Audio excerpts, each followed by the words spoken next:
తదితర సంబంధిత శాఖ అధికారులందరికీ ఈ కార్యక్రమానికి ఇచ్చేసినటువంటి ఆత్మీయ హిందూ బంధువులకు అలాగే ముస్లిం సోదరులకు అలాగే పత్రిక విలేకరులకు అందరూ కూడా కేంద్ర సమితి ఉత్సవ సమితి తరఫున ప్రత్యేకంగా ధన్యవాదాలు తెలియజేస్తున్నాను. నా కళలో వాళ్ళు కూడా పాల్గొన్నటువంటి సందర్భాలు ఎప్పుడూ ఉన్నాయి, పూర్వం ఇప్పుడు రావడం లేదు.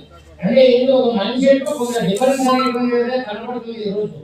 కాబట్టి మేము ప్రత్యేకంగా ఆలోచన చేసేది మసీదు దగ్గర ప్రత్యేకంగా పెద్ద మనుషులను ఎందుకు కూర్చోబెట్టాలని అనుకుంటున్నానంటే అక్కడ మా వాళ్ళని మేము కంట్రోల్ చేయడానికి కానీ ఇంకోరు మనోభావం దెబ్బతీయడానికి కానీ ఇంకోరు మనోభావం గురించి. ఎందుకంటే ఇప్పుడు నా దేవాలయంలో చౌడేశ్వరి దేవాలయం ఉంది పక్కన, మీ ఈద్గా పక్కనే.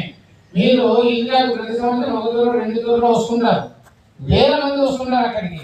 అక్కడ ఉండేటువంటి వాతావరణం మీరు ఒకసారి చూడండి. మీరు పక్కన ఈద్గాకు కొలాయి కావాలన్నారు, మా దేవాలయం నుంచి నేను కొలాయి ఇచ్చాను మీ ఈద్గాకు.